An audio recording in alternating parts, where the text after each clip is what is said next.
So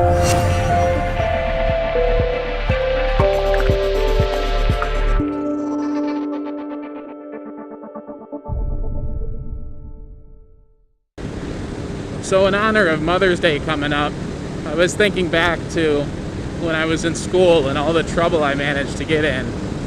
And my mom was always really good about, if the school was being ridiculous or overreacting, was always really good about coming in and basically ripping them a new one if they were doing something stupid. I mean, if I was legitimately doing something wrong, that was a different story. I got in trouble. Yeah, I had some interesting activities in school. I mean, overall, I was a very good kid. But I had my moments in school where I did very stupid things, maybe. I think my youngest getting in trouble at school moment that I can remember was, this had to be second grade or third grade. Might have been second grade. Was out during recess, and I really had to go pee. And the teacher wouldn't let me go in and said, it's only 10 minutes until recess is over, or however long it was. You can wait. And I couldn't. I really couldn't wait. I really needed to go. So my great idea was, the metal carousels? They're kind of like that metal diamond plate with the little hoops that you hold on to and you spin them around. Well, they always had like a trench of water around them. So you can see where this is going. So my great idea was I recruited a friend of mine, and I stood up on the carousel facing out, and I told him to give me a really good push, and he did. And I let fly because, I don't know, it seemed like a great idea as a little kid at the time. I gotta say, even looking back on it, that's pretty epic. So I just spun around and did my thing. And in my mind, there was a trench full of water, and growing up on a farm, that's what you did when you were outside. I didn't see it as any big deal. Well, they saw it as a big deal. And, parents got called, and basically my mom yelled at her for not letting me go in and use the bathroom, and what do you expect? So that was the youngest memory I have of getting in trouble in school.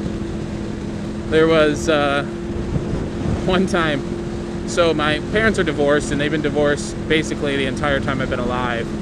And I'd go up and visit my dad, and I could get away with stuff with my dad that I couldn't get away with my mom.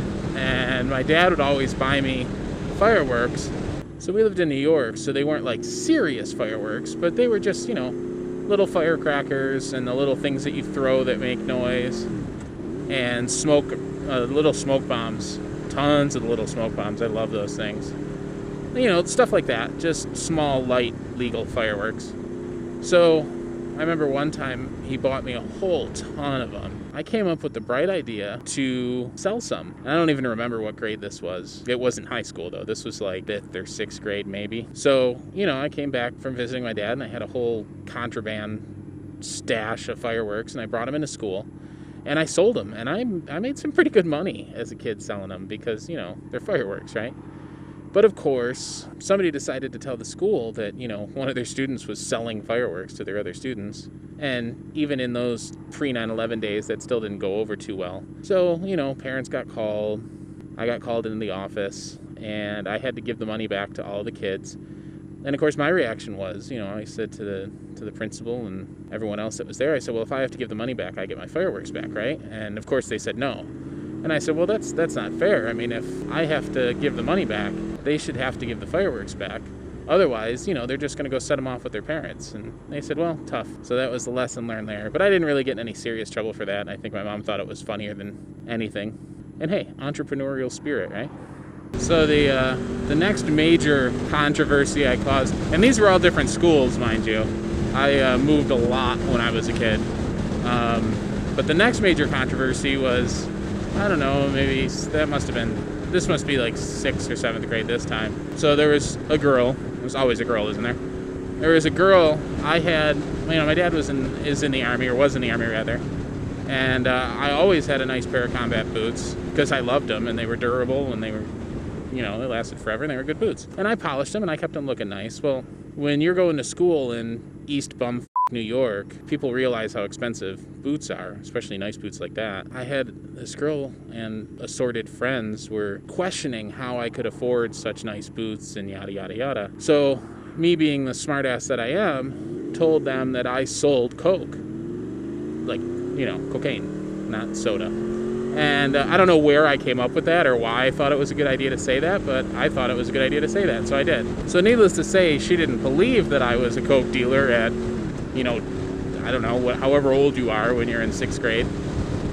So I said, I'll prove it. I'll bring in some tomorrow. So I went home and I pilfered a Ziploc bag and filled it with flour, which, is wrong, but, when you're a kid, you don't know any difference. Everything you see on TV is white, right? So I filled this, freezer bag with flour, which would have been, hundreds of thousands of dollars worth of coke. Bring it to school and say, see, here you go, proof. I deal coke, I sell drugs. Of course, they went home, the flaw in the plan that you don't think of when you're a little kid. Instead of being impressed, they went home and they told their parents. And their parents called the school, and the school called the cops and the county superintendent. And then they called my mom. So they call everyone into the office, and I get called in the office, and I'm freaking out because, everybody's there.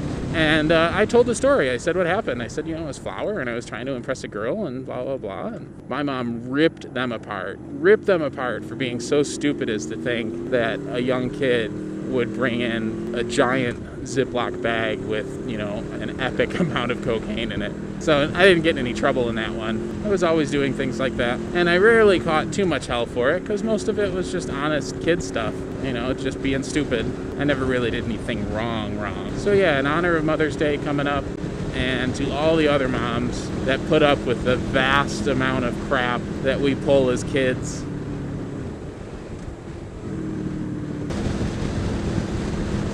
So, bonus embarrassing childhood story.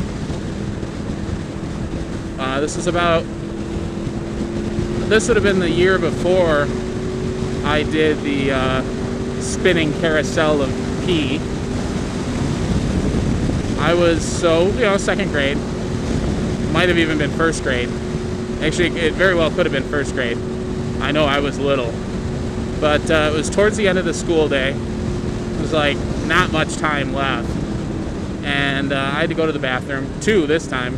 And I asked the teacher, told her I had to go to the bathroom. Teacher said, no, it's close to the end of the day. You can wait. And I said, I can't. But I had to wait, and I couldn't wait. So what happens when you're a little kid and you can't wait? I crapped my pants. Yep, there you go, folks. I'm proud to say I haven't done it since then. Not much, it wasn't anything terrible as far as that goes. I guess it was, I was lucky it wasn't anything really bad. So even though it was just a very minor accident, the downside to those kind of accidents is they don't smell good. And while waiting in line for the bus and everything, some of the kids around me were like, what smells so bad? And instead of, I'm certainly not going to say what actually happened. And instead of playing dumb, I figured I would go on the defensive. Now, let me preface this by saying I grew up in the country on a farm in the middle of nowhere, New York. It's very rural.